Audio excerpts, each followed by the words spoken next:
دیا، قرآن کو یتیم بنا دیا، قرآن کو پڑھنے والا کوئی نہیں ہے۔ اللہ کی قسم راستہ ہے، اسی راستے پہ آقا کا لال کھڑا ہو گیا۔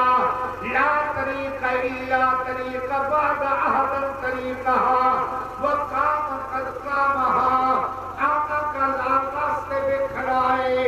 اللہ کی قسم کہ یہاں سے کوئی گزرے گا میں اسے قرآن کی ایک آیت سناؤں گا۔ ایک شخص وہاں سے گزرا ہے، آقا کے لال نے فرمایا کھڑا ہو، مجھ سے ایک آیت قرآن کی سن لے۔ اس نے کہا یا رسول اللہ تو بہت بوجھ ہے، اس کو ذرا گھر میں اتار کے آتا ہوں، پھر آپ سے قرآن سنتا ہوں۔ کہا کہ اگر تیرا بوجھ سمجھتی ہے کہ تجھے تکلیف ہو رہی ہے تو تیرا بوجھ میں محمد اٹھا لیتا ہوں، تیرا بوجھ میں اٹھاتا ہوں، مجھ سے قرآن سن لے۔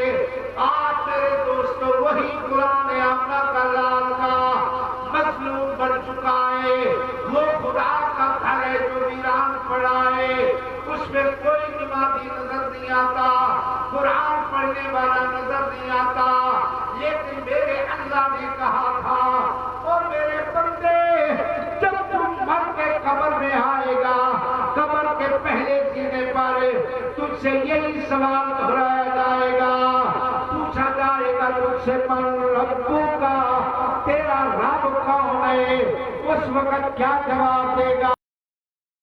کے جاؤں آقا کے لال پر، اللہ کی قسم ہے اس کا محمد کی بات کو نوٹ کر لو، ایک خدا کا قانون ہے اور ایک آقا کے لال کا چہرہ ہے۔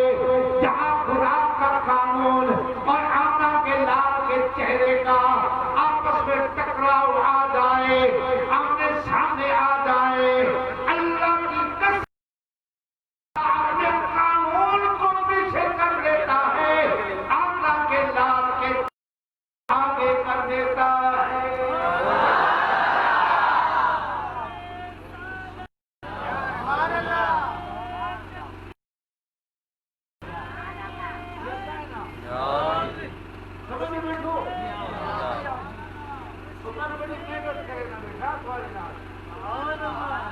اللہ کی طرف سمجھے بیٹھو، جتنا خدا کا قانون علماء بیٹھے ہو سے پکڑ لیں مجھے کہ حقانی جھوٹ بول رہا ہے، انشاءاللہ جرمانہ دے کے جاؤں گا،